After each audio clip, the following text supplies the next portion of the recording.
Hello, ladies and gentlemen, welcome to another episode of the Game of Thrones podcast. I am your host, Carmine of Red Team Review, and I'm joined here once again by everybody's favorite conspiracy theorist, Preston. Yes, Preston. Am I going to get kicked off YouTube now? Is that the idea? Well, we will discuss that. But guys, welcome back to the Thrones podcast. We're going to be discussing the Surfeit of Rulers on this episode. Yes, we're still doing Fire and Blood. We got to get through this. We're doing it slowly but surely. And thank you for joining us on it. Part 5 of 50. Pretty much. As always, guys, we're available on SoundCloud and iTunes, so consider checking us out on those platforms. And if you do check us out on iTunes, please leave us a review. It does help out a lot. And be sure to leave your thoughts and questions down below, because we might cover them like we are today. So today we're going to do something we haven't done in quite a while, which was, take a look at some questions and comments and just discuss it real quick. And for those of you who don't really care about the Q&A portion, then please skip to 42 minutes and 14 seconds in order to get to the book discussions. Also, a quick note before we begin, you guys kept messaging me wanting to know if we would have more of the Thrones podcast t-shirts back up again. A couple of months ago, we sold out of them very quickly, just in time for Christmas, so I'm happy to report we're selling them again for a limited time, so please consider checking that out if you're interested. Also, be sure to use promo code CHAD for 15% off your purchase. We'll leave a link below in the description. Alright, so Preston, what's up, man? What's happening? How's it going? You just came back from a trip to Nepal. How was that? Oh, it was fine. I mean, I had a wedding to go to. A friend of my wife was getting married in Nepal, and so we had to venture halfway across the world to see that. But, yeah, you've been gone quite a long time. I think it was just last month you went to Madagascar. Yes. Mm-hmm. Went to Madagascar, moved back to America, had to go to a wedding in Nepal.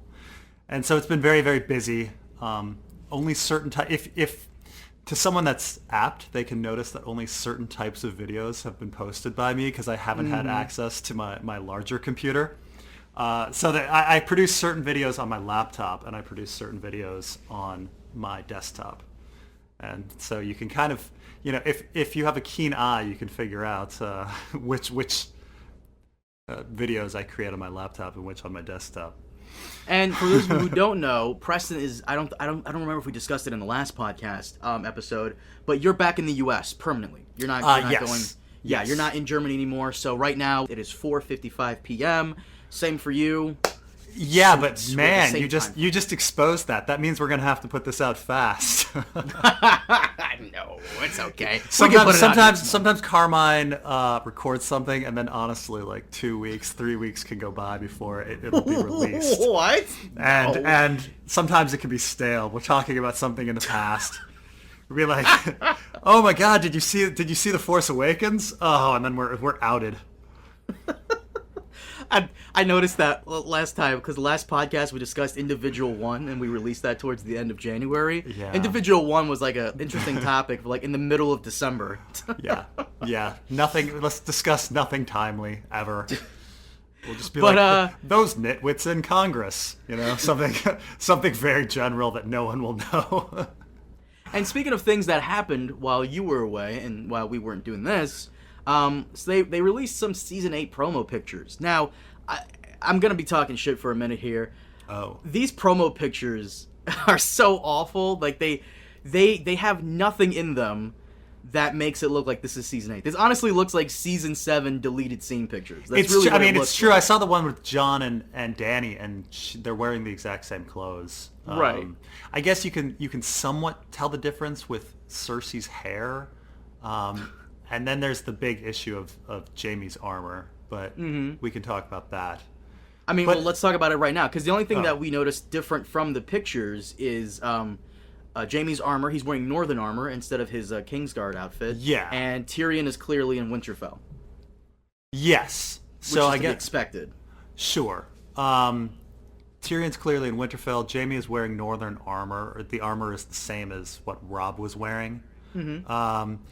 And so I suppose we all kind of wondered what's going to happen when Jaime goes north, because he did throw Bran out a window, and is Bran going to be angry at that?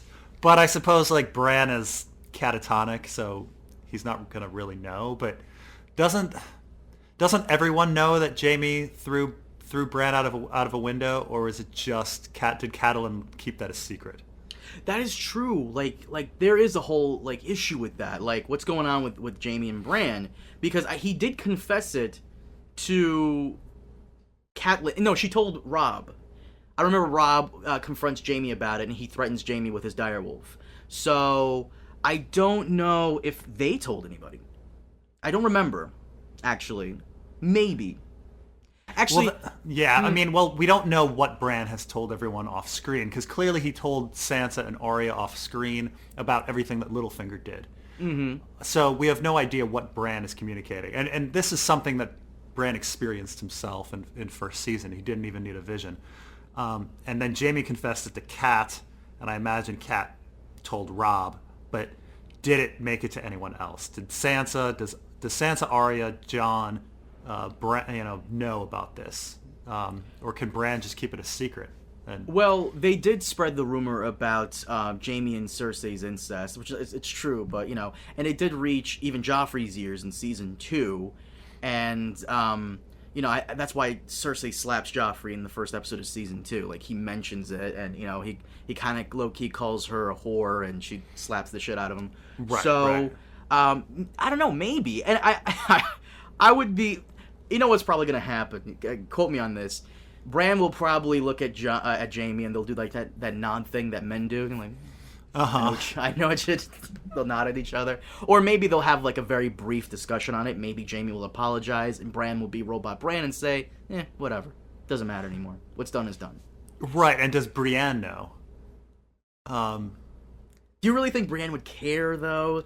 I mean, at this point, I don't think she. No, I mean, if she knew, she would have been told by Cat, which means she came to terms with it. But it doesn't mean she couldn't let the cat out of the bag and tell Sansa and Arya.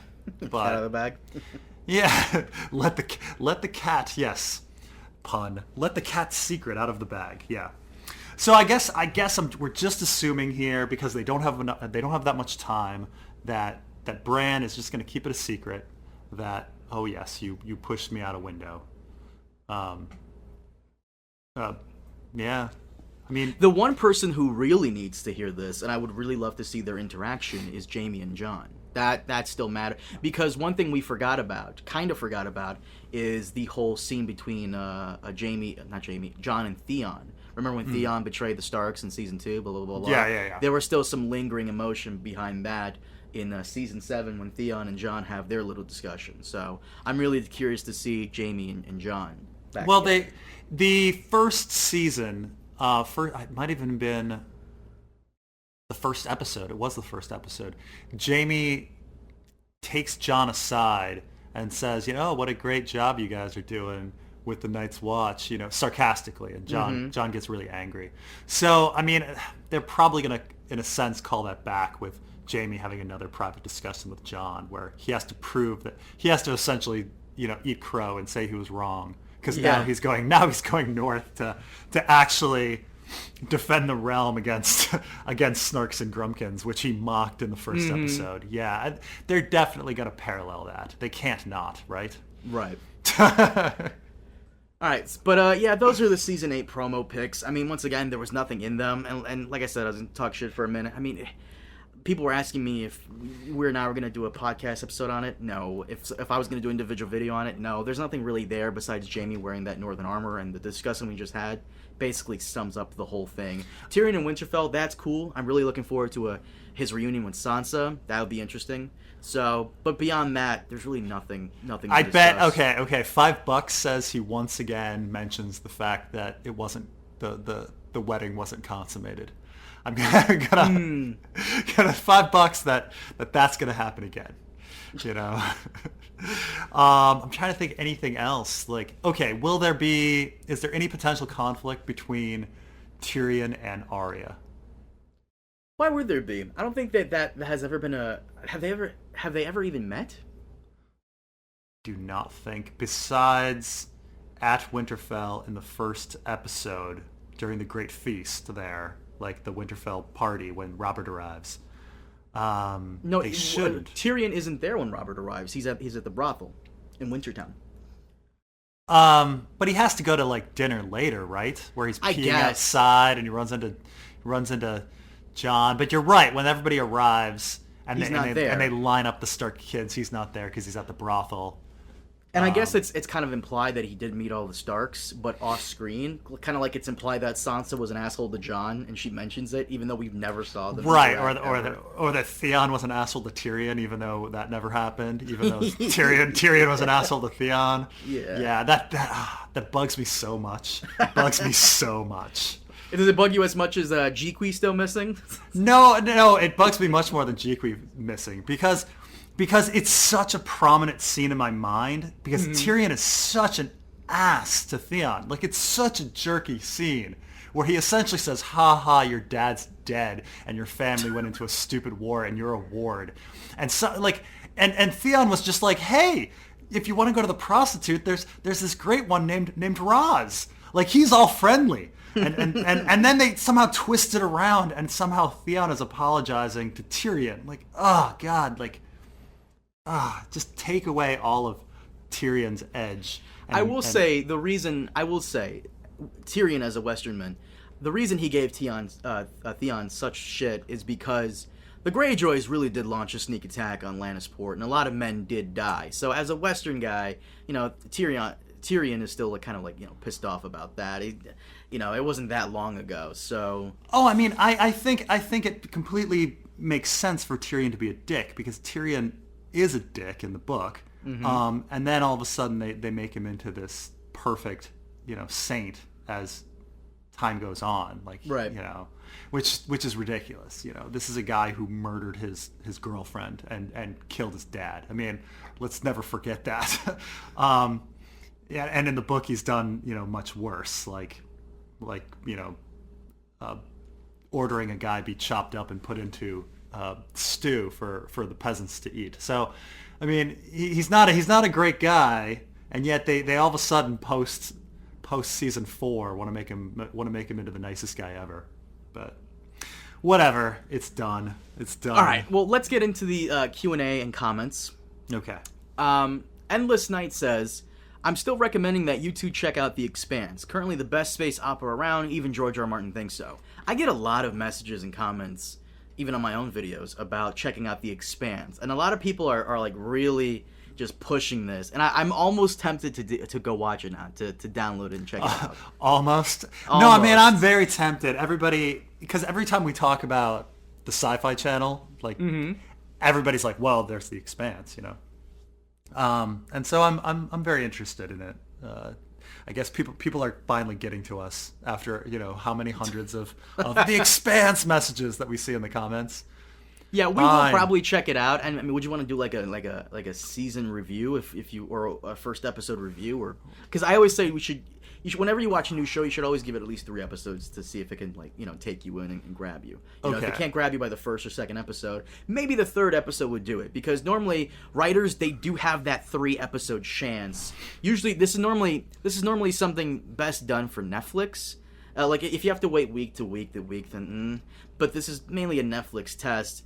Give it the 3 episode try. If they can't grab you in 3 episodes, just let it go. All right. So there's currently 36 episodes. And they're already out, so I mean, I'm willing to give it like a 3 episode chance. And if you want to talk about the first 3 episodes, all right. So you and I have some homework. So we'll both try to watch the first 3 episodes, and then we'll come back and talk about whether we liked it.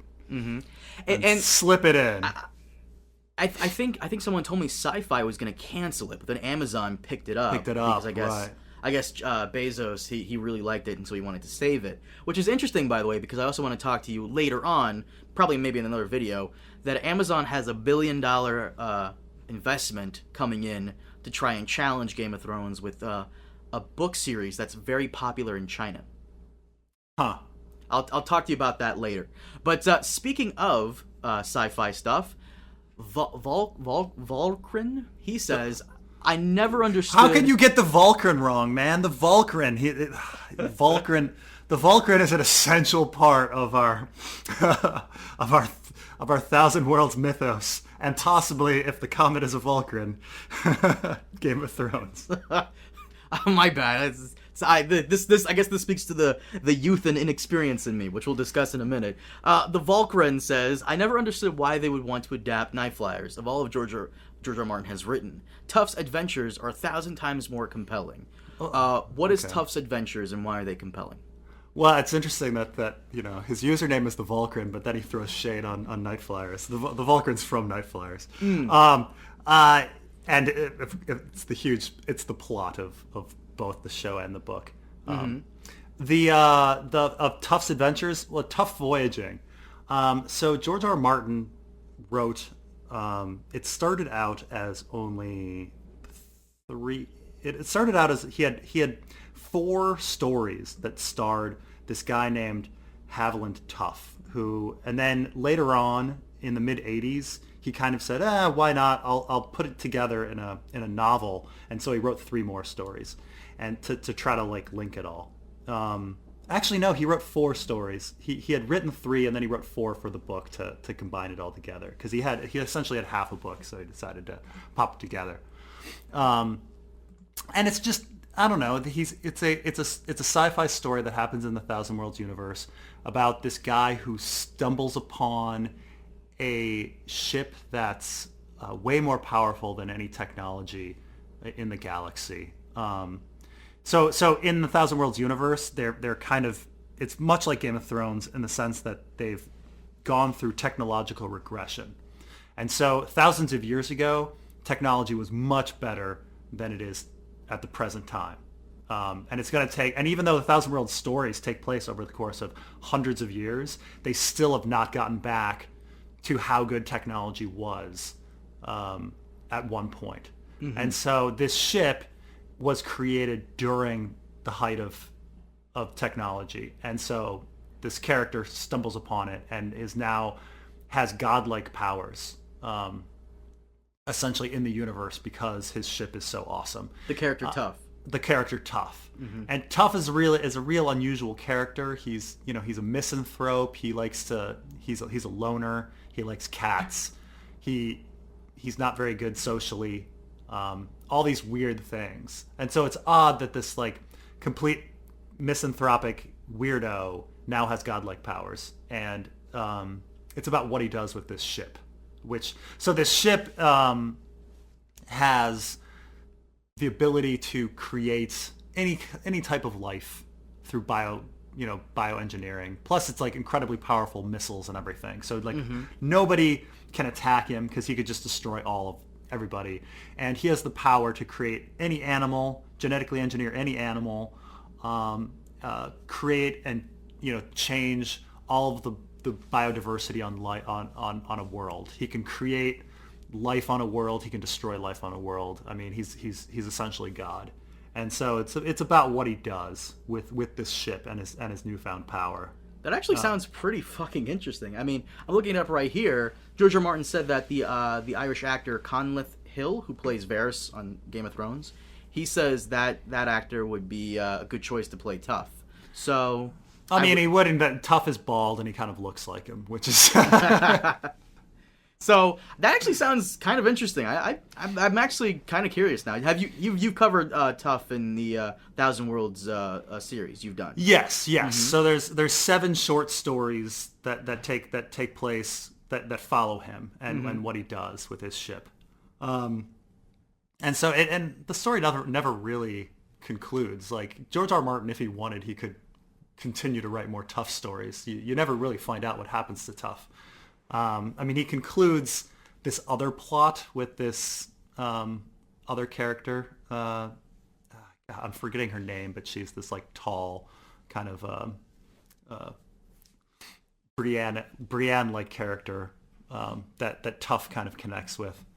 And they resolve her story, which takes place over three of the short stories. But he could if he wanted to write more. But I don't think he'll ever go back to. Well, he better not write any more right now, because we want this fucking guy to finish Winds of Winter. Matthew M on Twitter, he says, totally off subject, but can you impress and discuss Martin's short story, Dark, Dark Were the Tunnels? Because if there is one outside story that gives credence to Preston's post-apocalyptic Westeros, it's that. So what is Dark, Dark Were the Tunnels? He's correct. I mean, Dark Were the Tunnels. It does not take place in the Thousand Worlds universe, but it's a George R. R. Martin sci-fi story. It takes place on a post-apocalyptic Earth where the survivors from post-apocalyptic Earth went to the moon, and there is they've now come to Earth to explore. To see if any life has somehow survived. And one of the reasons that they're going is because they have not enough genetic diversity in their gene pool. And there's too much inbreeding.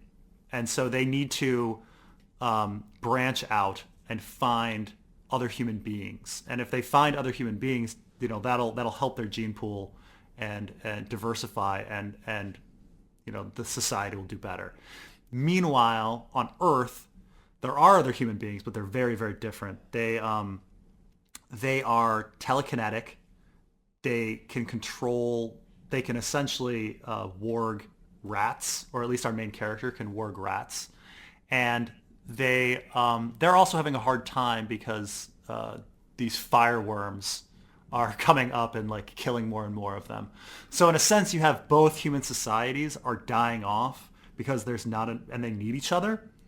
And I mean, I'm going to spoil the story, but they do eventually meet, and it doesn't go well because there's fear and misunderstanding, and they end up the visitors end up getting killed, and it's too bad because the two societies really needed each other. Both genetically, they needed more gene pool, but they needed a sharing of ideas and all of this, and so it's a sad story. But there's so many themes that appear in Ice and Fire from that story. I mean, even the rat cook, like this giant white rat, albino rat, like comes from that. Like the ability to, like Varamir's six skins and his ability to warg multiple animals at once, and for them to be his eyes and ears, and the satellites, like that's all from there. This idea that we need to somehow open up and not be warlike, and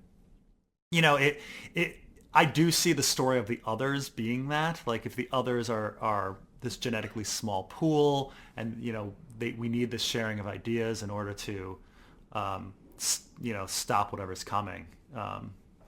So I do think it's within maybe the top 3 stories of like themes that I think are really prevalent in Ice and Fire.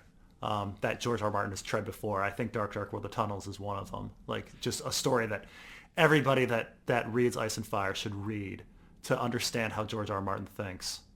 Didn't you said fireworm? Didn't he say Jon was some kind of fire white or something like that? Oh no, I mean I'm saying like fireworm. Like so, George R. R. Martin is obsessed with, and in many stories he has worms that crawl through the earth, like in Dune. Like in Dune or Tremors, these like monstrous worms, and they're in Ice and Fire as well. I mean, he talks about these worms, and in the House of the Worm is another one that has them. But he talks about these like worms are coming and hurting their society more. But I just say like fireworms. I mean like tunneling worms underneath the earth or whatever that are right. Like the worms in Dune or Tremors or whatever. Mm-hmm. Yeah, they're kind of like that. But yeah, they appear in a lot of stories that he's written. So you're saying that people should read this short story to better understand George R. R. Martin, how he thinks, and maybe even use it to predict what's coming in Ice and Fire.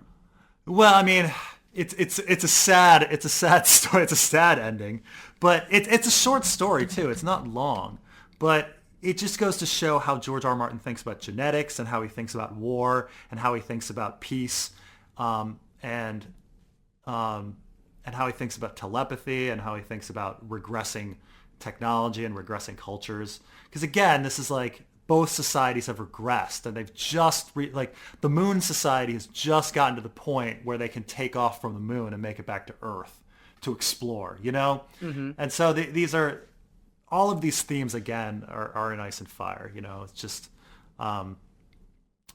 interregnum, the word the word that he uses, this pause of technology and getting back to the point of coming back. I mean, Ice and Fire is this world stuck in the medieval age where clearly the past was more technologically advanced. Right. And, it's Dark Where the Tunnels does explain that a little bit, that because there's such a small pool, they don't have any new ideas. And they don't it's not just a genetic thing. So normally human beings, women can have lots and lots of kids, right? A woman in her lifetime could pop out 15 children. Mm-hmm. But if you're inbred, you can't pop out as many healthy kids. So your population is not going to grow very fast if you're constantly having, if people are constantly having miscarriages and birth defects. And this is a problem with inbreeding. They call it a population bottleneck. When a population has not enough diverse genes that it can't actually increase its population, which is a sad thing. If you have only 5 of an animal left, what's horrible is the fact that even if you protect those 5 animals, there's not enough genetic material for them to grow because they're just getting more and more inbred, and you're going to have defects. So the next generation, you're going to be lucky to even continue 5, or get up to 6. It's not like with a diverse population where you can just pop out 100, on the next generation. Mm-hmm. And so Dark Where the Tunnels gets into that too. And there is this question, a lot of people say, why doesn't the North have more people in it? Or why does Westeros' population, why is it so small? Why isn't the Stark family huge if they've been around 8,000 years? Why isn't everyone a Stark? Why is there only 20 Starks? And population bottleneck might be an answer. There's just so much inbreeding that these people don't have more than 2 kids. They can't have more than 2 kids. And the minute they go out of their population group with Catelyn and with the Tully, she pops out 5 kids. And so these are questions to ask. And so he makes that connection that one, you don't want to have inbreeding on a biological level, but you also don't want to have it on a technology social level, because you want more ideas, you want sharing. The more people, the more outsiders that are part of your society, the better, because you get new ideas and grow. This is why you think the others are invading, because they need more, genes in the gene pool. This I do believe this, yeah. Mm-hmm. To get back to Fire and Blood a little, Last of the Party says, I love the Rhaena master plan a lot. I was on Carmine's side, that Rhaena got married to be independent from Rhaegar and the crown, but Preston won everyone over. And Conry Dubgale doubles down and also says, I don't know why Carmine's in denial. Rhaena is totally gay. I'm not in denial. I just want to make this clear. I'm not in denial. I'm down with it. It's just that, Preston views Game of Thrones through that suspicious eye, which, quite frankly, is recommended. I just think that, when you're in royalty, you don't have that much freedom. You would think that the royals have all this freedom. Not really. They can't marry who they want. They have to be careful with their words, otherwise they'd start a war or international crisis. There's just a bunch of shit going on that I would understand that she would want to get away from. She can't go to Lonely Light because, nobody wants to fucking go to Ironborn territory. She can't go down the Arbor because the Arbor, even though it's beautiful, Tyrell controlled, close to the citadels. The High Towers are also near there, and they're not too friendly with the Targaryens after all that's been going on. So you would think that the one place she would want to go to is Fair Isle. The Lannisters are very friendly towards the Targaryens, especially that side of her family. So it seems natural to me that she would want to go there and just do her own thing and be left alone.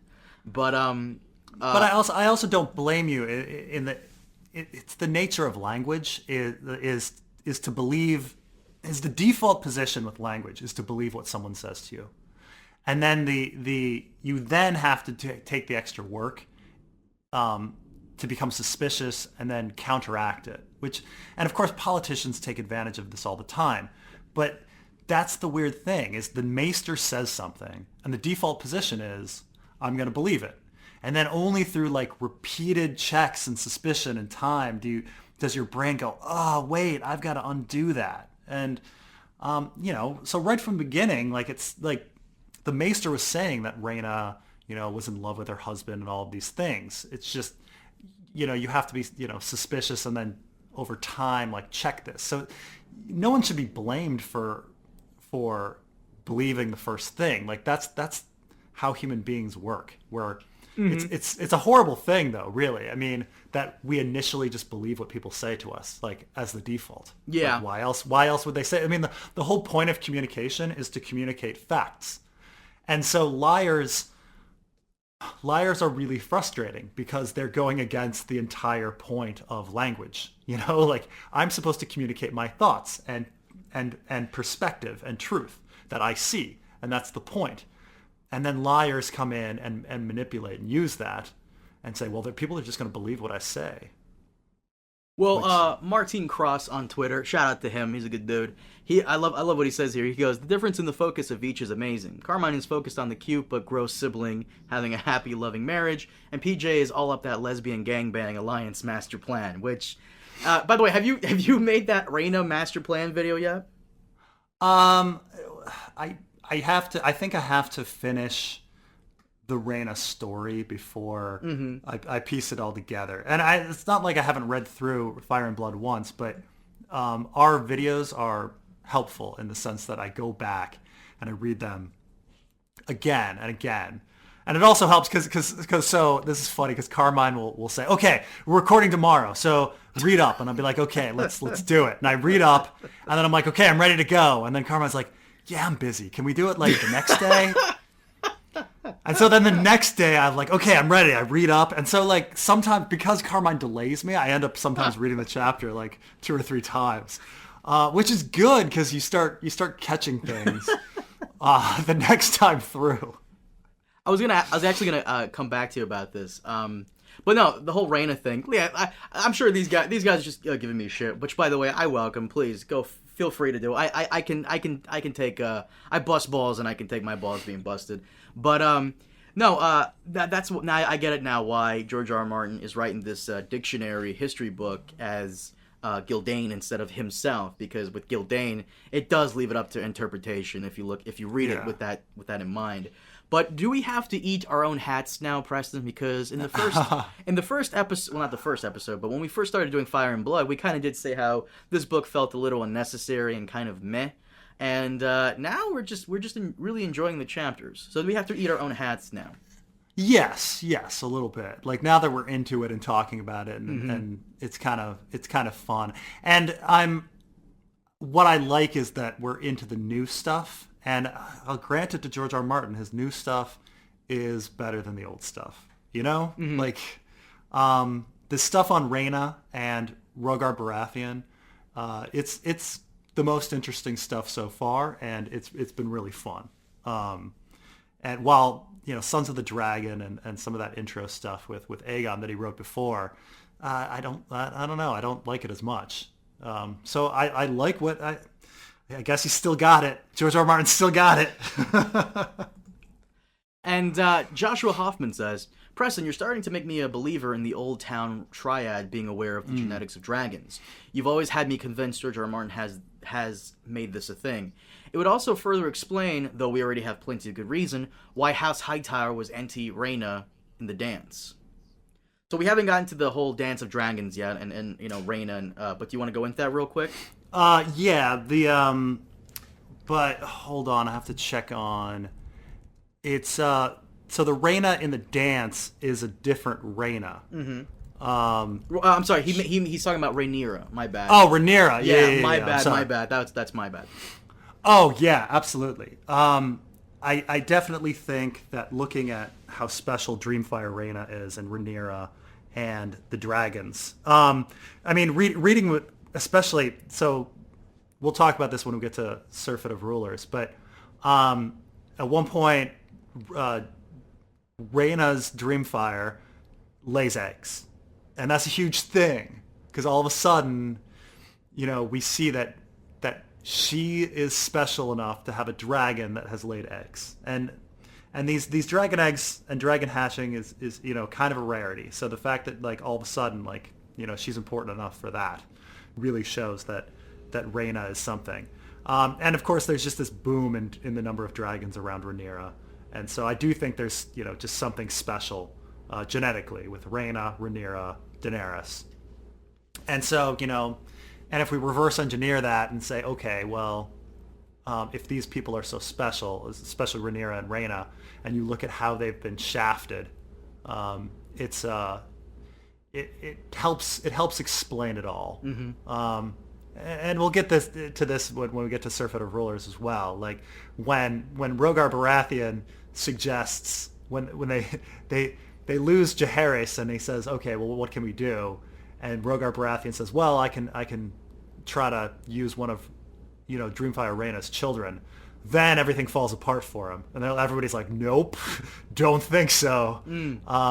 And so it's an interesting move because that alternative was not something that Old Town wanted. And they catch Rhaegar, and so but we're getting ahead of ourselves. We'll get into it. Yes. And last question here is from Monica from Patreon, and she says, this is the thing I wanted to discuss with you at the start. YouTube is saying that it plans to stop promoting conspiracy videos. Do you think that this will have an impact in any future theory videos from Preston or anybody else in the Thrones community? So for those of you guys don't know, YouTube, they always love to try to... I understand where YouTube is coming from. They have, the best intentions, but they always shoot themselves in the foot. It happened with the yellow dollar sign. You see it every year with, a year in review with YouTube, where they just really don't know what the hell's going on their own platform. And they're talking about actually removing the dislike button. Oh, really? Yeah. And now they're trying to... Reddit did that for a while. Not for long, but they removed the dislike button for a second. I don't remember that at all. But yeah, so YouTube is coming in to try to remove the flat earther stuff and conspiracy videos like the thing that Alex Jones was saying, how the Sandy Hook massacre was fake. I understand where they're coming in. The moon landing was fake. I understand they're coming and try to remove that because it's really it's quite insane. And this is also a response to the whole anti-vax movement going on right now, where people are so convinced that vaccinations are giving young kids autism. It's crazy. But this is where YouTube is trying to remove that stuff. But like I said before, YouTube always has the best intentions, but they shoot themselves in the foot every single time.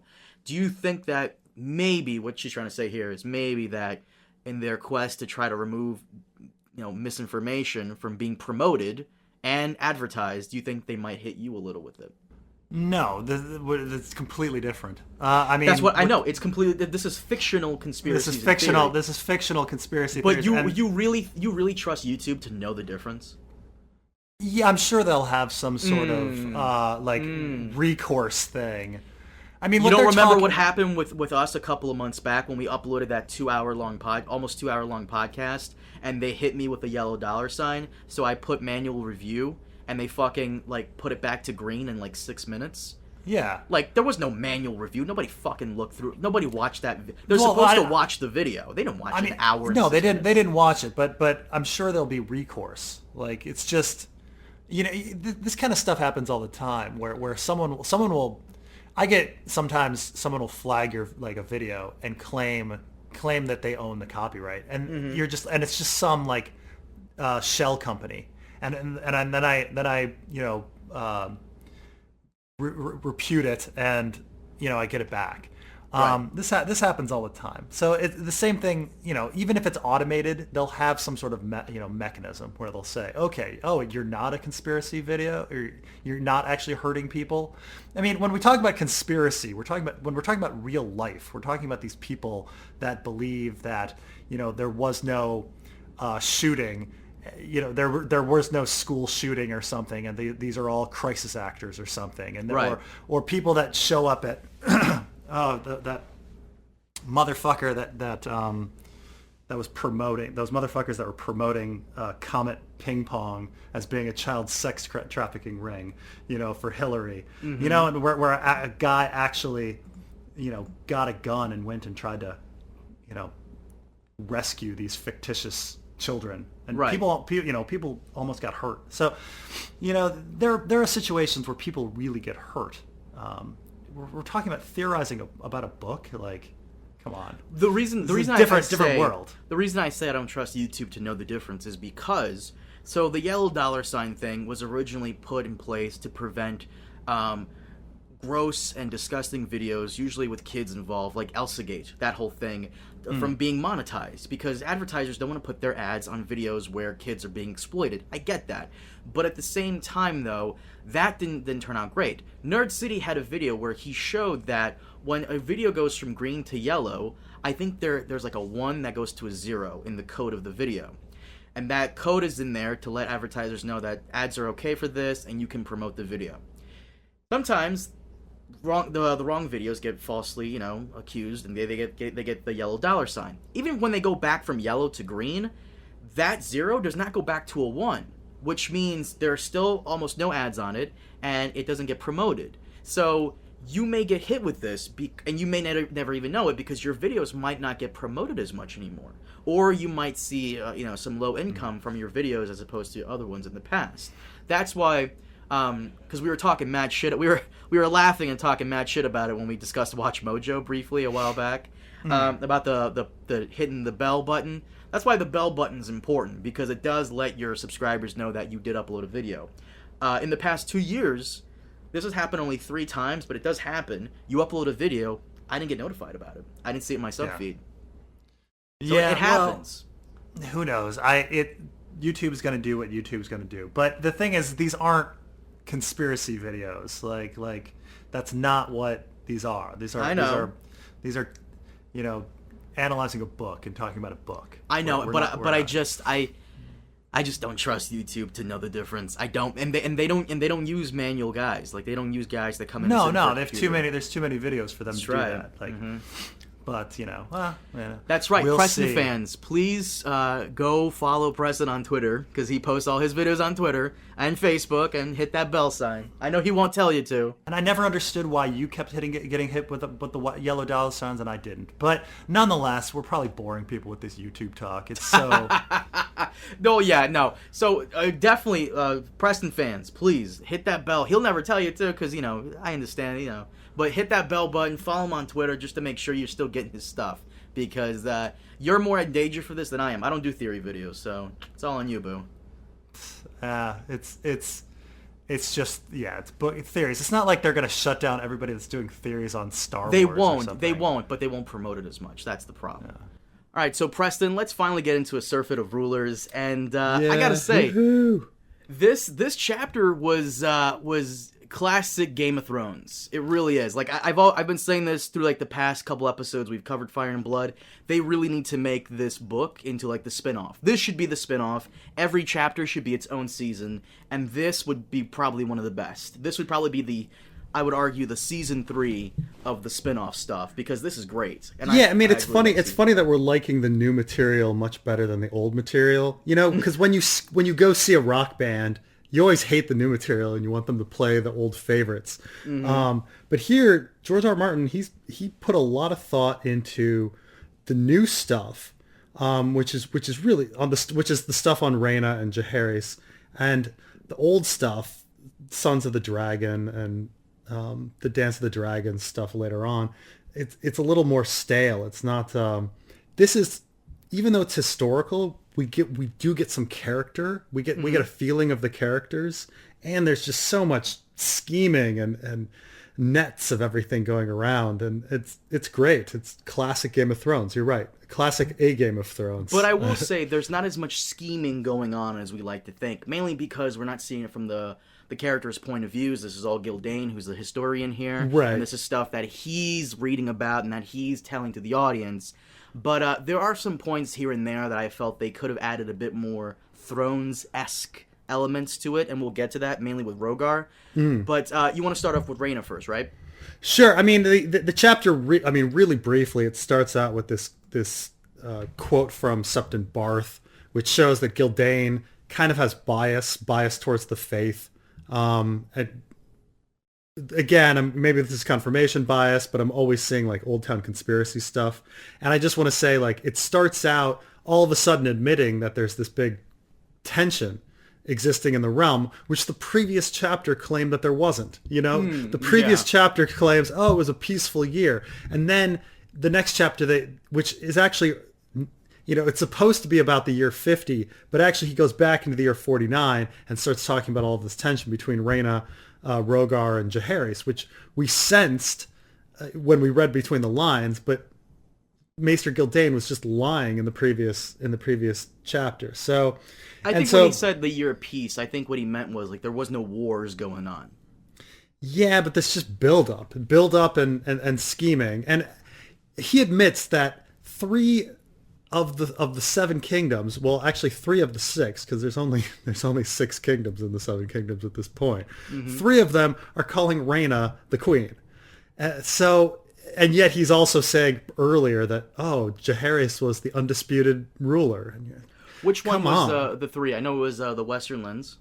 He says the Westerlands, the Riverlands, and parts of the Reach, that's pretty much, What is she called? The Queen in the West? Queen in the West, yeah. So, do you want to get into Rhaena now? Sure. I mean, Rhaena. So somebody had asked, okay, what's Rhaena's network of allies? Somebody asked me to do homework on that, and so it's mostly the Riverlands minus the Tullys, because the Tullys are very faith oriented, because Lord Tully is married to a broom sister, and the broom sisters are heavily into the faith. But it seems that the rest of the Riverlands are pretty pro-Rhaena. The Westerlands seem to be all pro-Rhaena, and parts of the Reach as well. Plus, besides those big 3, we have her ex-girlfriend crew. So her ex-girlfriend crew, where you think she has inroads, I think she has inroads into those houses, would be, you've got her ex-girlfriends are Melanie Piper, who's dead at this point, but later on they gather at Pink Maiden. So it seems like she's still good with House Piper. And then there's Elaine Royce, the Royces being the second most powerful house in the Vale, and with the Arryns are still probably in disarray after the succession and the death of the Ronald Arryn, the Lord who flew. And then there's Samantha Stokeworth, and so of the Crownlands, and that's right there next to the capital. So you have this very powerful house that's right there next to the capital that could possibly invade and cause trouble right there. So Rhaena has some good footholds different places. Plus, the Lannisters have a marriage with the Redwynes, who have a fleet. It turns out, before I said it was Lyman Lannister, because they'd said that the heir married a Redwyne, but then later we find out that it's not. So I guess Lyman Lannister's had a brother who died or something to make him not married to a Redwyne, but somehow the heir. So anyway, Rhaena's got some great allies. What it looks like, she's got connections in half the kingdom. Yeah, she essentially has her own little clique. It kind of reminds me of high school. She has her own little clique of these girls, and occasionally her husband Andro, he's in on it too, on Fair Isle. And it's to the point where, like, what are they? They're always together, to the point where, what do they call them? The four-headed beasts? Right, the four-headed beast is Elaine Roast, Samantha Stokeworth, Alyssa Farman, Andro Farman, and Rhaena. I guess that would be 5, though. He doesn't come in. He's not in it long enough for it to be the 5-headed beast. Yeah, I guess. Yeah. But about Andro, like, Gildain says that he's not strong enough to be a warrior or smart enough to be a maester. He's just kind of there. Yeah, he's just there. I mean, he's clearly her Rhaena's beard. He's nobody. He's nobody important. Yeah, and well, supposedly she chose him for his kindness, which I can understand, especially in the medieval times, where women are treated like crap all the time. Finding a guy that can treat a female with kindness like that, it's not rare, but you're not going to find it that often, especially among the highborn. Yeah. Another interesting thing about Rhaena is Gildain has an interesting line where he says that Rhaena always called Jaehaerys my baby brother and didn't want to call him Jaehaerys. Of course, the joke of that sentence is she never calls him king. Yeah. She always calls him my baby brother, and he's like, oh, because he wouldn't call her she wouldn't call him Jaehaerys. No, the important thing is she's not calling him king. Like, she believes she's queen.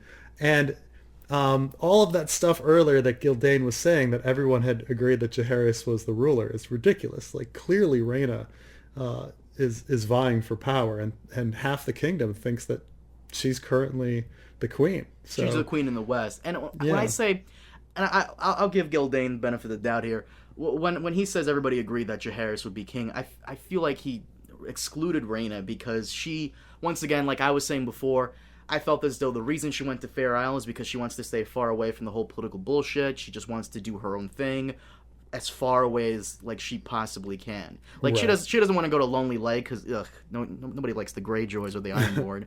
She can't go to the Arbor because that's way too close to the Citadel. She's gonna go as far away as she can from King's Landing, which I guess would be Fair Isle. She can't go to Bear Island because Mormont. Ugh.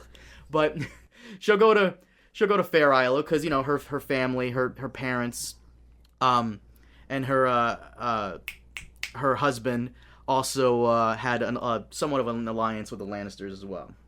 And we shouldn't forget the Daenerys parallels. That Daenerys doesn't want to go to Westeros for a couple reasons. One, she needs to wait for her dragons to grow. Mm-hmm. But two, she doesn't have the experience yet to conquer and rule a realm. And so we have to think that Rhaena is doing similar things, that perhaps she's waiting for Dreamfire to grow bigger, and perhaps she's, hoping to get wisdom and experience as well before she wants to try to take over the whole kingdom. Well, to be fair, you can't really have a lot of wisdom. You can't really get a lot of wisdom overruling people at Fair Isle. You kind of, in comparison, like Daenerys had all of Meereen, which I'm assuming is way bigger than Fair Isle. Yes. Yeah, I mean, yeah, I think so. Well, I mean, we have no idea how big Fair Isle is, but yeah, Meereen is a huge city. But, and the other thing is there's this stalemate. Rhaena has a dragon, Jaehaerys and Alysanne have 2 dragons, and so she can't really take over. She's lacking 1 dragon, so she can wait and see what happens. Maybe eventually there would have been a split. When she ran off, we had no idea who Alysanne was going to marry. So we had no idea what was going to happen to that second dragon. Mm-hmm. And so, she might have been hoping for some sort of political, workings. I mean, this is obviously a big parallels to the Cold War about, what people do when they have nuclear weapons and how they have to be careful. And this is essentially there's no hot war here, but this is what I think I'm going to name this like the cold dance. Like there's what was the name before? The proto dance? The proto dance. The proto dance before but I think I think a better name for this is the cold dance of the dragons. Mm-hmm. The war between Rhaena and Jaehaerys for the throne, because we don't have any battles going on, but there's definitely a war, but it's a war behind the scenes. It's scheming, it's alliance making, it's trying to get little blocks here and there, right? But there's no big attack between our 2 big forces. And it's also believed that Rhaena here married Andro as kind of like a thank you to his father for granting her refuge on the island, and that she actually is really in love with Andro's sister Alyssa, who is like essentially like the Arya of this chapter, or this story, I guess you would call it. Yeah. She loves riding horses. She loves doing this. She loves looking at hawks and all that stuff. She loves doing basically all the guy stuff. I would argue she's a tomboy. Yeah, I mean, George R.R. Martin loves this character. I mean, he rewrites this character over and over and over and over again. Like the Asha, it's the Asha, Arya, Lyanna, Elia, Sand. The archetype. Yeah, like this strong tomboyish, gender bending character who's super powerful, who's beautiful yet tomboyish and wild. Likes to do her own thing. He loves this character. He loves it, and that's who she is. She's another Asha, Arya, Lyanna character. But not all is amazing on Fair Island for long, because Andrew's older brother, Franklin, he's not too fond of Rhaena, and, mainly because he feels like she just comes in and does whatever she wants without any respect, which sounds like jealousy on his part, that, many people come to her from far away just to Fair Isle just to have an audience with her and not them, essentially. And it sounds like jealousy to me, and I understand where he's coming from also, because, he fought on the battle, and she doesn't seem like, to have much respect for him, and it's just lounging around doing whatever she wants. Once again, I understand where he's coming from, but it really does sound like a lot like jealousy. But we also have to ask about birth order. Who is older, Alyssa or and this is an important thing. No, I guess it says his eldest son, but we're not sure if it's his eldest daughter or his eldest child. Mm-hmm. This is a kind of a big deal, because if Alyssa is older than Franklin, I wish we knew that. I wish we knew the birth order, but we don't know the birth order. But if she were older than Franklin, then we have a feudal dispute, because say Rhaena becomes queen over Jaehaerys, then we're establishing, kind of Dornish-like succession, where the eldest child gets the right to everything versus the eldest male. Mm-hmm. And so I could see him not liking Rhaena because of what she represents. She represents the eldest child taking over things. And so if Alyssa is older than Franklin, then his right to Fair Isle is in question. Right. So I do wonder if that's part of it. Mm-hmm.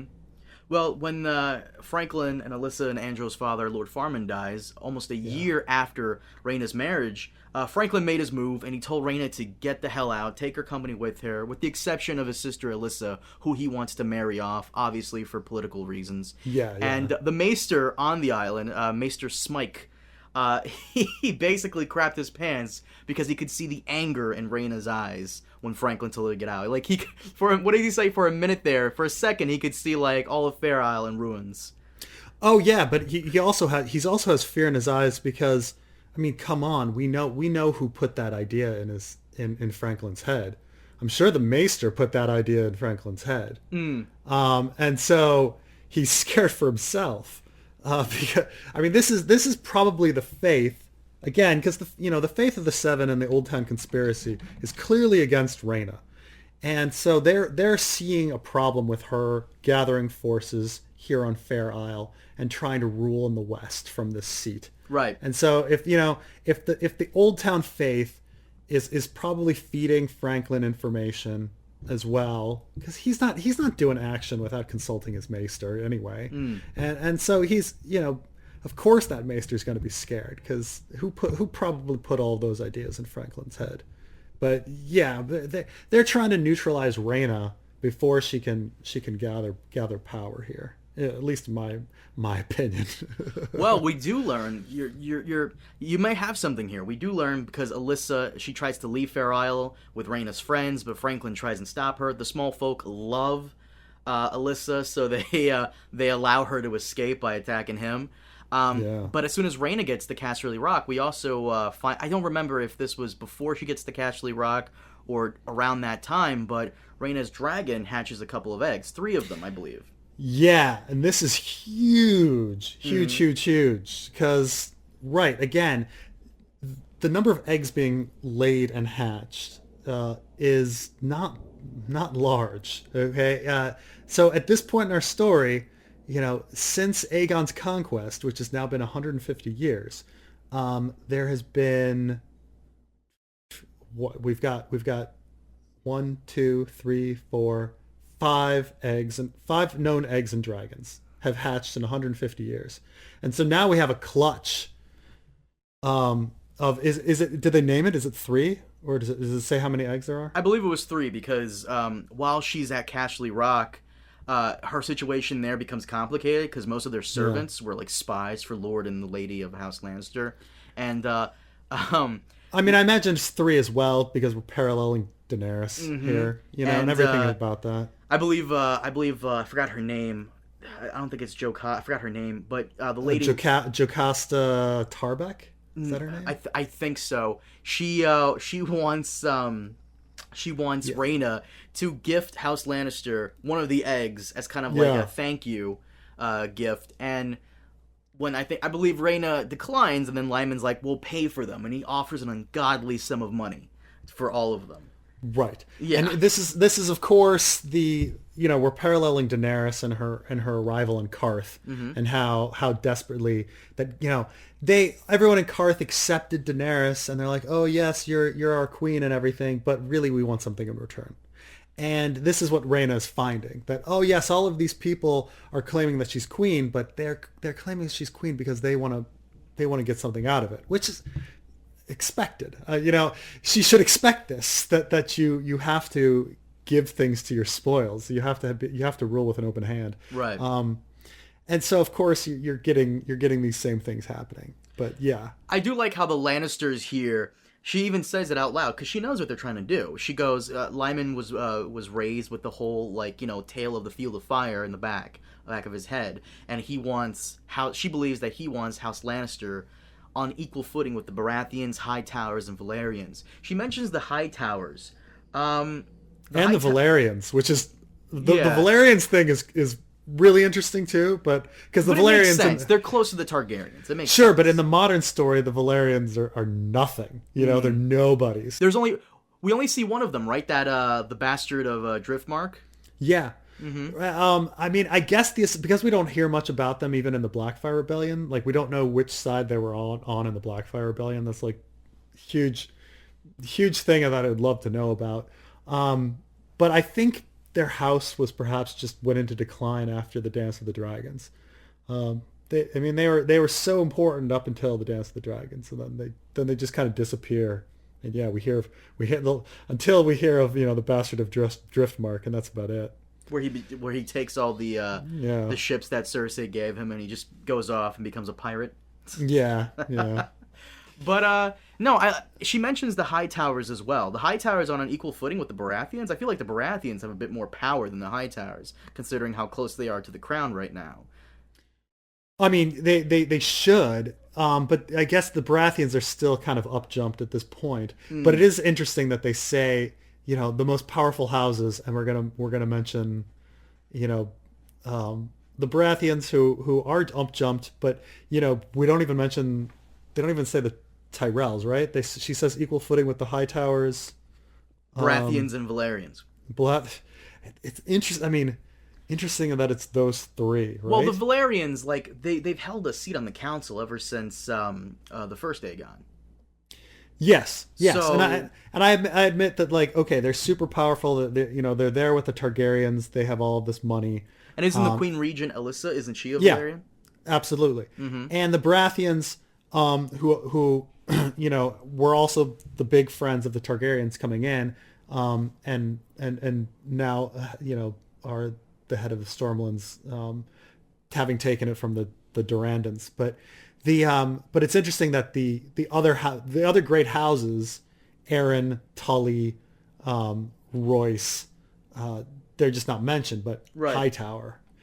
And yeah, Hightower is the second most powerful house in the Reach, and I guess the Tyrells are upjumped at this point, and maybe they don't have that much power yet. But even though they're technically the Lords Paramount, but yeah, it's interesting to see a list of who is the most important people right now, and the Hightowers are one of them. Yeah. But that's it for Rhaena in this chapter. So she's having troubles at Fair Isle. The Lord of Fair Isle, the new Lord of Fair Isle, Franklin. He has her kicked out. She leaves without a fuss. She takes most of her retinue with her. She gets to Casterly Rock, and the Lannisters are trying to, plot. Even Lyman Lannister's bastard son, Tyler Hill, he's trying to make moves on her, and he's openly talking shit about her husband, Andro. And even some of the servant women are also gossiping out loud by saying, like, did Rhaena and Andrew even consummate their marriage? So they're trying to get, Lyman is trying to get that marriage going between Rhaena and his son, trying to tie House Lannister into House Targaryen and try to finally make that pact go in. Yeah, and of course, like, I mean, all of this is so reminiscent of Daenerys, because once after this, Rhaena starts wandering from place to place, just like Viserys and Daenerys did, where they'll like stay for a while, and then they're welcomed at first, and then they linger, and then people start asking for stuff, and they start asking for money, right? Which is, I mean, it's the number of parallels to. I mean, at this point, it's overwhelming. Like we're getting hit over the head with it. Like, okay, it's just like the beggar queen kind of idea, and her laying the dragons, and everybody wanting this power. I did say, it was the poor fellows, on the island that were really scared of the dragons. So at this point, this is actually another point in which I guess you have the entire war against Maegor, but another point in which the faith is just clearly against dragons, which this theme goes all the way up through the Dance of the Dragons, how much the faith of the Seven is against dragons. Mm-hmm. Yeah. And speaking of Maegor, even though he's not around anymore, he's still kind of plaguing the realm in his own way. Because of all his wars, he left their treasury all completely empty. And they're trying to get more money to build that dragon pit. Rogar wants this dragon pit build, and they keep taxing people. Nobody's enforcing it. They're not getting anywhere. Right, especially they said the West they weren't even collecting in the West, just showing how independent the West was. Like they had the nerve to not pay taxes. So of course, they're not. This is why I say, like, I don't even know if the Lannisters accept Jaehaerys as the king. Like, it's hard to say because Maester Gildain, just lies to us. But it may be that they're all just saying, no, well, I don't know. Maybe Rhaena's the queen. Whatever the case, I'm not paying my taxes. Right. And Rogar's having other issues too, because his own lands are being attacked by apparently a new Vulture King from the Dornish has risen up, and they're conducting raids. Like, we haven't heard from the Dornish in a couple of chapters. They've been quiet. They've been doing their own thing. But of course, I'm sure House Martell is going to decline to have anything to do with this.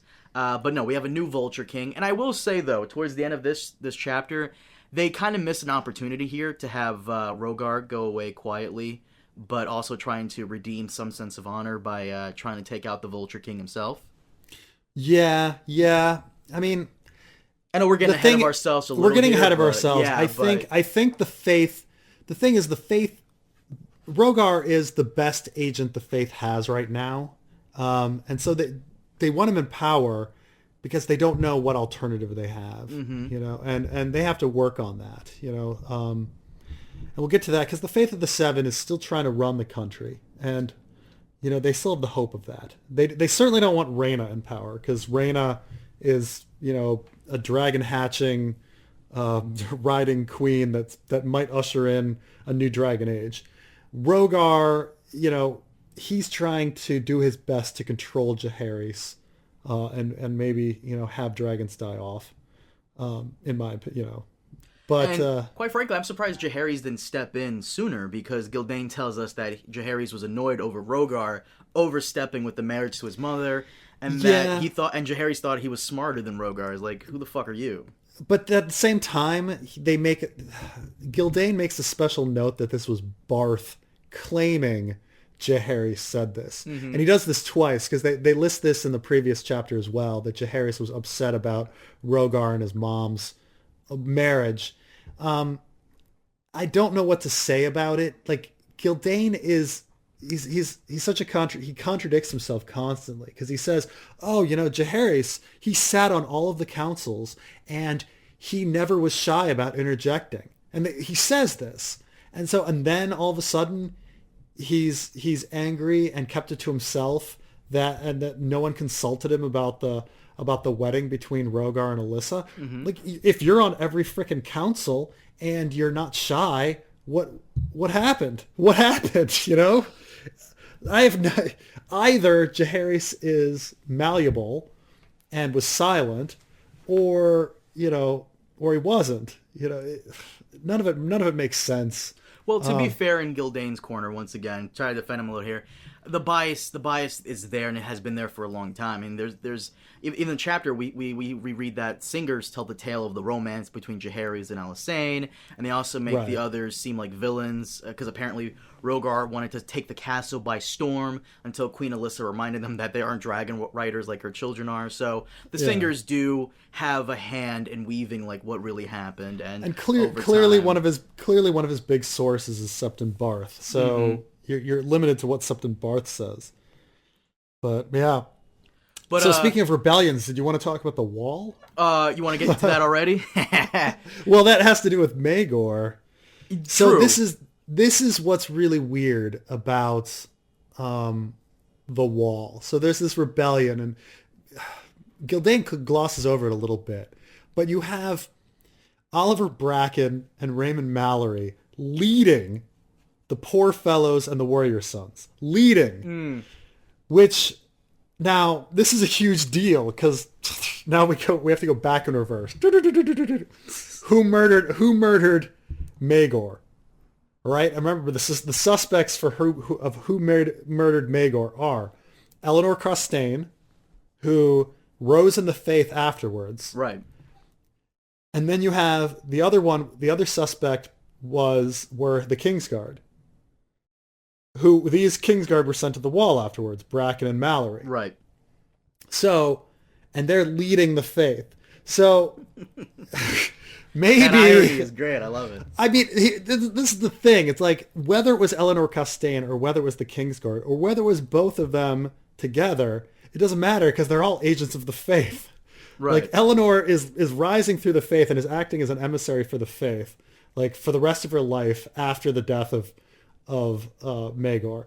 And Oliver Bracken and Raymond Mallory go to the Wall and then end up leading the Poor Fellows and the Warrior Sons. Like, why on earth would the Poor Fellows and the Warrior Sons ever follow the Kingsguard of Maegor? Like, why would they, unless these guys were not faithful to Maegor? Like, if they were faithful agents to Maegor, then the Poor Fellows and the Warrior Sons should hate these motherfuckers. You sat around defending this horrible guy who burned our people? Right. Like, there's no way they'd follow them unless Bracken and Mallory are agents of the faith as well. You think that's why Jaehaerys sent him to the Wall, because he didn't want any agents of the faith, like, in his corner? I think they were too compromised. I think they had too many stories to tell. I think he wanted to keep them silent. I don't think he trusted them.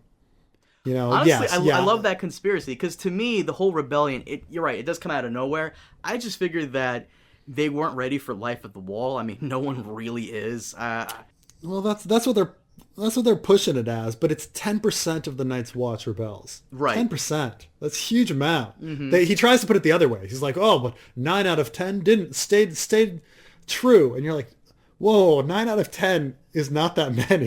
Like, 10% of the Watch rebelling is a huge amount. I'm sure many other people probably wanted to rebel as well, but they knew very well that House Stark would come in, which... do you want to talk about House Stark? Because I love this story. I think the story is great.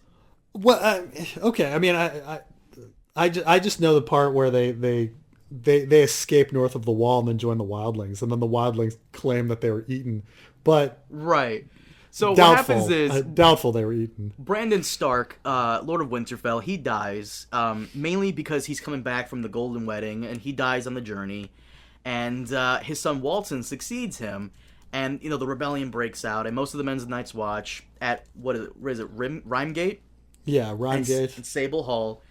So Walton Stark grabs all his bannermen, they go up there, they take him down, he beheads some guys, but Mallory escapes. So Sir Walton follows him through the Wall, going beyond the Wall, and while they're searching for him, they get beset by giants.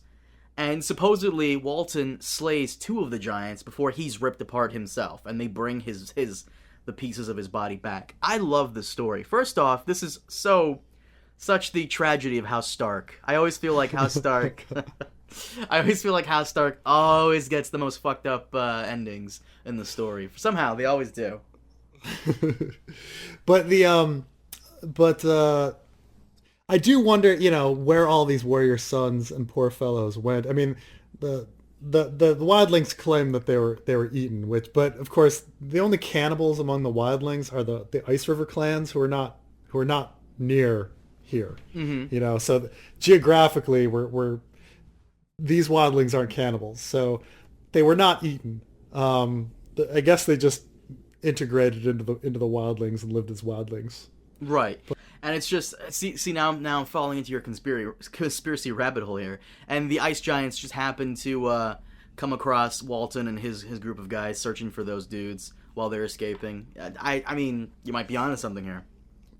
Right. I mean, they can return. I'm not sure any of these people know what the person's head looks like. And that's the thing, is returning heads is this reoccurring theme in our story, right? Of you return a head to prove that you killed somebody, but no one knows what these people look like, or the head is tarred, or it's just a skull, or it's rotted, and no one can really tell, right? We've got this reoccurring theme with the dwarf heads to Cersei, and Gregor's skull being brought to Dorne, and Bran being dipped in tar, and all of this different stuff. That bringing somebody a dead body doesn't prove anything. Burnt bones prove nothing. Right.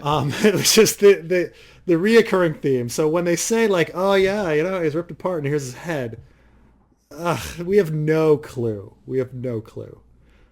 It's clearly a lie. These gates are on the eastern side of the wall, like the Ice River and the cannibal clans are to like the far north to the west. Like we just have an entirely different geographical region. They weren't eaten.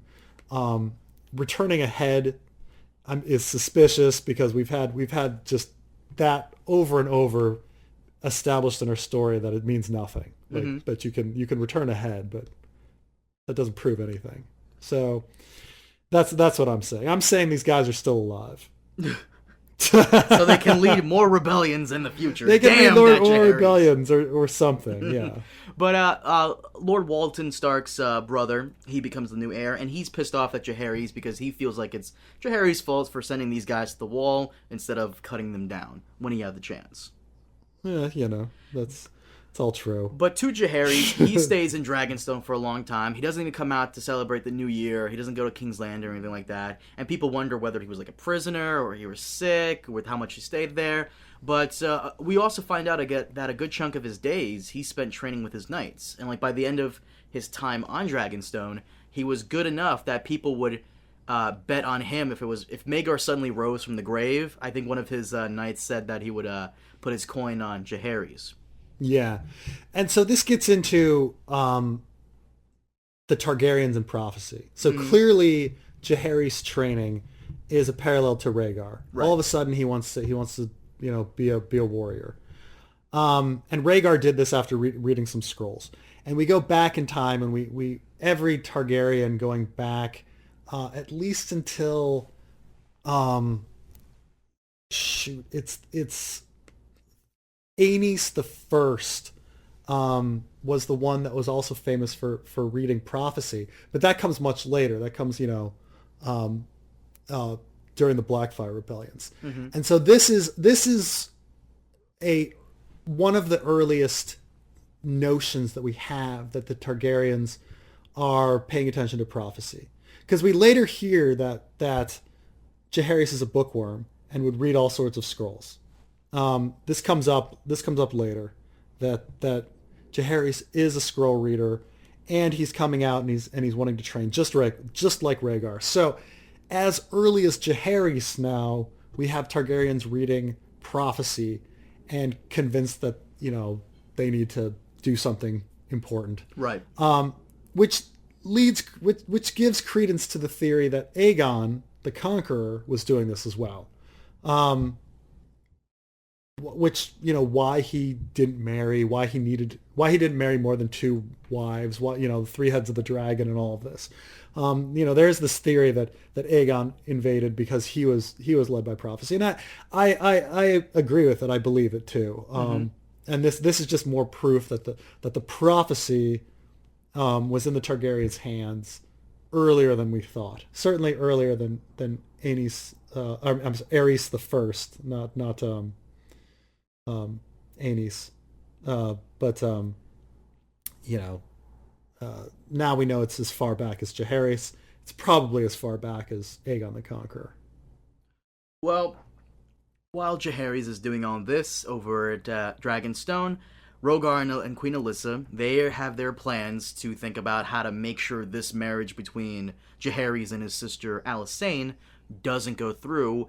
And that's when we come to a very weird part of the chapter. We were just discussing this before we started recording. Yeah. A weird book about a woman who they're trying to use to seduce Jaehaerys to, like, leave Alysanne. Like, it was a rumor, but her name was Corianne Wild. Corianne Wild, yeah. So this came out of nowhere. I kind of zoned out for a bit.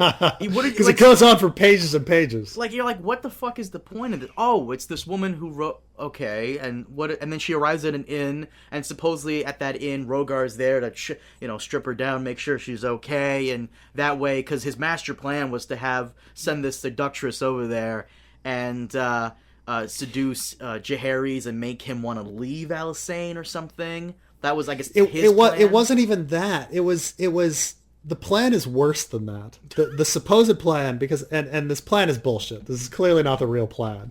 But the plan being put forward by Gildain is she was being sent to prove Jaehaerys' infidelity, so Alysanne would not want to consummate the marriage. Okay. Like it wasn't even to have Jaehaerys choose her, because that wasn't even a possibility. Like I think they even say, like, there's no way you're going to marry Jaehaerys. Yeah, but you're going to have a lot of jewels and stuff. Right, maybe you'll be some sort of paramour and be rich or something. And the whole thing was to turn Alysanne off by proving Jaehaerys' infidelity, which is ridiculous, like... That was their first plan. That was Rhaegar's plan, but that kind of backfires because they never hear back from her ever again, so they don't know if she went through with it, if Jaehaerys, like, he declined. Some rumors. What are the rumors? That Jaehaerys climbed into bed with her, but he was so bad that she kind of didn't care. Or the other rumor was that Alysanne would join them on occasion. It's ridiculous because, one, in feudalism, marriage isn't about love. Marriage is about power and alliances. And so this idea that they're going to turn Alysanne off of her brother because of infidelity is a ridiculous plan, because why would she care in a feudalistic world? Like, Cersei dealt with Robert's infidelity, or like Rhaegar Baratheon himself was famously sleeping with women all over the place, including a whole slew of Lycene women on his wedding night. Right. It's such a comically ridiculous plan that wouldn't work and wouldn't be thought up of by Rhaegar. Why would Rhaegar come up with that plan? Like, well, to be fair, when it comes to the women, Rhaegar seems to know what he's doing. Like, he's not as bad as Robert, but he's up there.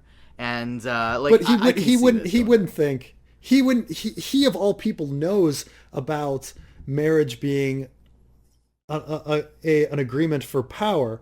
So I think that when we say, okay, what was the real reason for sending Corianne Wild? I think Corianne Wild was meant to seduce Jaehaerys. I think the plan was to try to have Corianne Wild get pregnant. Oh, interesting. And then you would have another dragon rider. I feel so... That is true. That does line up with what Rhaegar was trying to do later when we'll get to that, but... That makes a lot of sense. And I will say, though, I feel bad for this poor woman. Gildain keeps saying, all of this is rumor and whatnot. Okay, fine, but apparently this woman, the only reason they find out that this Corianne Wild scheme didn't work out is because eventually she shacks up with some random knight in Dragonstone, and they run off to Essos. And right. She has adventures there after that guy dies. It's crazy. But I don't know, for 5 pages, I was like, what the fuck is happening here? What are they talking about? Why are they talking about this? Right. What's going on here? But of course, this is the thing, is because she disappears for so long, and maybe she did sleep with Jaehaerys and get dragon seed in her, And then you're leaving open this possibility that she birthed some dragon rider in Essos somewhere, and all of this different stuff. Right. You know, like, did she get pregnant? Like, there's this whole story that could be birthed from the adventures of Corianne Wild, but spin-off. That's the spin-off. That's the real spin-off. But that was Rogar's plan, supposedly. Queen Alyssa's plan was to have Alysanne rethink the marriage to her brother, with like wise women that Alyssa sends to join her daughters. Right. Like, This is House Broom, who we find out are super connected to the faith. One of them's married to Lord Tully, and so you can see that, you know, one has already been successful in twisting Lord Tully's mind to the faith. So right. The idea is if you get him over there, they would affect Alysanne. And you know, Alysanne, to the Broom sisters' credit, Alysanne does seem to be super religious later on in her life, and so I do think that the Brooms are somewhat successful in what they do. I just don't think they were able to convince Alysanne to leave Jaehaerys. Right. But I do think that, you know, they were successful in making Alysanne more religious, more pious. They don't get her to reconsider the marriage, and at one point they even join her because she's such like a kind-hearted person. They eventually join her side in a sense. Yes. But eventually the truth does come out in the realm about Jaehaerys and Alysanne's marriage. Which let's be honest, like, Old Town must have known. Yeah. Like, instantly, right? Like, Old Town must have known for months. Right? Well, Rogar Right. goes there with like a bunch of guys, a bunch of his own men, and you know the whole stalemate ends with him backing off. But I'm just saying, like, there's all these maesters and there's all these septons Yeah. there. Like, not a single, like, clearly one of those maesters or one of those septons sent a raven back to Old Town. Like, Old Town must have known for months that this, because they keep saying, like, oh, there's gonna be this calamity if news gets out, and it's like, news is out. Like, like, there's no way that you're gonna keep it a secret. Like, news is out, you know. This Maester Cullerper or Septon Oswick, you know, all these people, like, Old Town knows. Don't worry. But Rogar gets annoyed with Queen Alyssa, and he basically says that she's weak and that they were fools to crown Jaehaerys, and then they need to put him aside, which really freaks out everybody on the small council, and everybody's like, whoa, what? And someone's like, you gonna take the throne for yourself? And he's like, no, but he's gonna send Jaehaerys, he wants to send Jaehaerys to the Citadel to become a maester, and to put Arya, is that her name? Right, yeah. Arya on the throne instead. But eventually Queen Alyssa comes in, and she tells Rogar that he serves at her pleasure as hand of the king, and she essentially takes back, you know, the pin, tells him to go back to Storm's End, and they will never speak of his treason again, which I think is a great move on her part. But what happened in the couple of chapters ago? This is not Arya, it's Rhaella, right? Well, we don't know. Right. Oh, that's right. We don't know. I was like, Could be. I was wondering about that. Like, who is this really? But either way, I mean, I wouldn't. The fate. This is where Rogar fucks up. Mm-hmm. They ask him, "Who's gonna rule? You?" If he had said, "Fuck yeah," I think they would have supported him. No, maybe not. Maybe not Carl Corbray. Carl Corbray is the big question. He might actually be the most important person because Carl Corbray controls the City Watch. Well, he actually stands up and draws his Valyrian steel sword when right, it sounds which like Rogar is going to be a traitor. Of course, this is a parallel to both Lyn Corbray and Littlefinger, because Littlefinger is the real controller of the City Watch. Mm-hmm.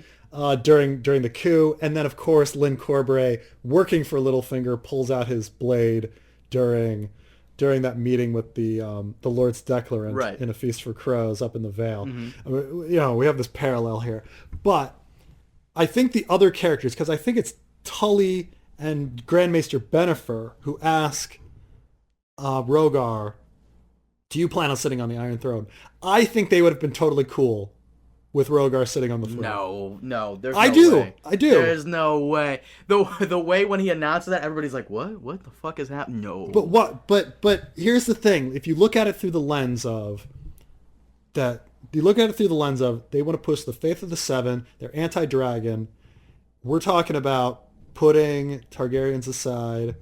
Like, granted, dragons are an issue and no one wants to get fried by dragons, but when they asked, do you want to sit on the Iron Throne?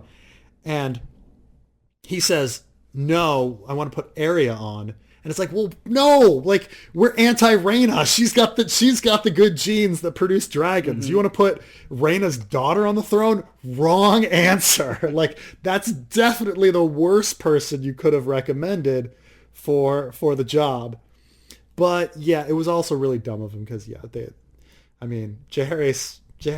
has 2 dragons and Rhaena has 1, and actually by himself he has 0.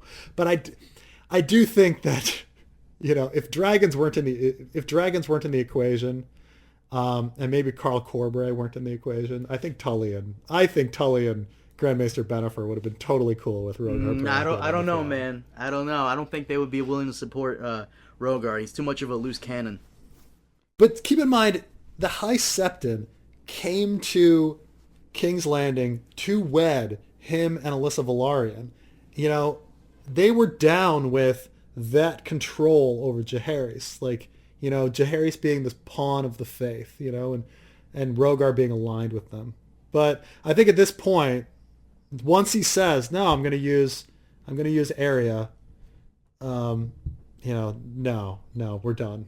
We're done with you. Well, he does try, before he leaves all of King's Landing, he does try to take Arya out from her room, but Alyssa had Corbray hide her away just in time. And then he tries again by sending, I think, one of his little brothers to the Citadel to take Rhaella, but he's stopped eventually by, a bluff from one of the the former warrior sons to the High Septon. And Hightower, I love what Lord Hightower does, imprisons the Baratheons and their forces that come to the Citadel. And when someone's like, well, aren't you afraid that Rogar is going to come here and enact vengeance? He goes, what's he going to do? His wife took his hand and his balls. Like, what is he going to do? Like, oh. Yeah. Whew.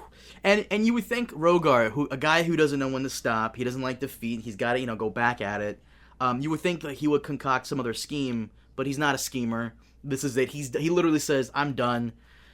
I'm going to let, whatever happens. I'm going to write a will saying that my brothers had nothing to do with it. It was all me. And our chapter ends with Rogar finally claiming defeats and Jaehaerys finally turning 16. Just in time for, what was it, a time of festing? Are you talking about the next chapter? The next chapter, yeah. I believe it's called a time of festing. Okay. I think. I don't know. Well, let me check real quick. But what did you think of this chapter, though? Because we both liked it, but compared to the other chapters, we're gonna say the usual, it was better than what we've read so far? This is the best one so far. A time of testing, not a time of festing. Right. I'm sorry. On my end, there you go. Time of testing. Right. On my end, there it is. All right. No, my bad. I thought I saw an F there. But no, yes, you're right. A time of testing. And this is a pretty good chapter. Like I feel like there's a lot of Game of Thrones-esque style scheming here that I really enjoy. But I will say though, like they could have done a bit more Game of Thrones-esque style scheming here, and instead it comes off really weird, especially the part about that one woman, Corianne Wild. That just came out of nowhere. Like I kind of zoned out a little. Like what the fuck are you guys talking about? But at this point, you can kind of look back at Baratheon's plan, like the entire time. In totality, he was trying to get a dragon, and he was trying to consolidate power and rule. He was trying to get a child. He tried to have his brother marry Alysanne. He's trying to control Jaehaerys. He's trying to get Arya. His plan is systematically like try to get a Targaryen to be proxy for him to rule, maybe marry into the family, try to produce, a dragon rider himself. Right. And he just fails over and over and over and over again. Rogar Baratheon. Oppressor, before we wrap it up, you have time for one more question? Sure. Oh, there's one other thing I wanted to mention before we move on from this, and I want to say there's this neat thing in the middle where they said that there are no accounts of Alisane's childhood, which is that's right. Which is of course this big focus on the sexism, like, oh, we know so much about Jaehaerys, but all of this, there's all this silence on the women, and of course Alysanne in the end may be the smarter one, and she may be the one that really remade the realm, not Jaehaerys. But, she does it silently from the back. It's the same with, like, Rhaena's story here. Rhaena's scheming and Rhaena's collection is much quieter because things aren't getting written down. They're just not focusing on the women. And, of course, this is up George R.R. Martin's alley where, he's trying to say that in history the women are there and they're influential, but no one's writing anything down. Their names aren't remembered. They're that's actually a nice catch, man. You're right about that. I mean, you get a lot of flack for the whole feminist thing, but you really do have a point there. I mean, this is the literature we're reading, right? Like, even still, though, everything George R. R. Martin writes is feminist literature. So we have to accept that. You have a point, though. Yeah. Like even our own real history, you have a point. No, have you ever done genealogy and like tried to track like where you come from? It's so hard once you go back a few generations where they're just like, you'll see something, blah blah blah, married, and then it'll just say, Mary, and you're like, who is Mary? Like, it's very tough to track things going back when when they don't pay attention to the women. Okay, this last question then. Yes. What's this from question? Blair from Patreon. She says, do you guys think George will come out with Winds of Winter or Fire and Blood Part 2 first? And what do you think George should do better on in the next Fire and Blood book? I like how she says, what's coming next? Winds or Fire and Blood Part 2? I would actually, at this point, I know a lot of people are going to hate me for saying this, I would actually like a Fire and Blood Part 2, but at the same time, we do need Winds. That needs to be like this year or next year. Like, I mean, I think it has to be Winds. And I think there's a couple things as well. As if he wants to write about Summerhall, I think there's some secrets at Summerhall that he can't write until Winds is out. Yeah. Now, if you're gonna say what's gonna come first, Fire and Blood Part 2 or A Dream of Spring, I would say Fire and Blood Part 2. But actually, you know what? I would argue Fire and Blood Part 2 should probably come after Dream of Spring, because then he can cover Daenerys. He can cover Daenerys, and Fire and Blood Part 2, or dare I say Fire and Blood Part 3, could be after A Dream of Spring. Yeah. I mean, granted, I don't think we're ever going to get A Dream of Spring, and I don't think we're ever going to get Fire and Blood Part 2. Why do you say that? I just don't. Just say it. Just tell us why you think so. I mean, if we all know. We all know. It goes without saying. Does it? Okay? I don't know. We all know. What are you trying to say? I'm saying it takes a long time to write these books.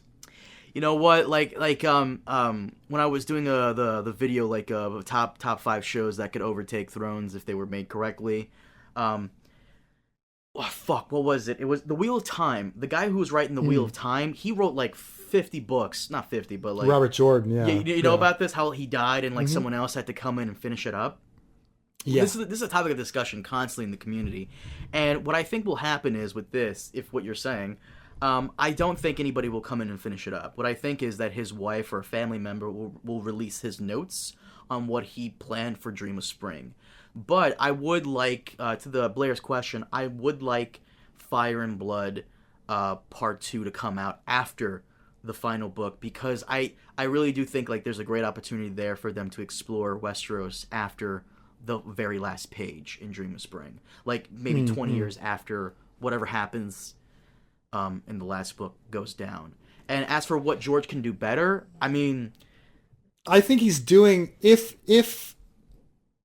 I think what he can do better is he can write all of it like he's writing this story of Jaehaerys and Rhaena. Like, if he writes it more like that, then I think it will be successful. I mean, in my mind. this is good stuff. I think his what he was writing before, Sons of the Dragon and Dance of the Dragons stuff, was a little too dry, and I think he does a really good job in these later. I think he's refined his craft in getting that blend of history and little flourishment here and there. What can he do better? I'm enjoying what he's doing so far. Like, what do you really want from a history book, But I would like some definition. I want some defined history, not, I don't want him to keep going, well, we believe that this happened. No more we believe. We know, bro. We know. It's documented. That's what I want. I want to know stuff. I don't want to believe that might have happened. I want to know. Well, then I mean it's the problem with real history, right? We never know. But Preston, let's wrap this up, guys. Thank you so much for joining us for Surfeit of Rulers and the Q&A. This is a long video, man.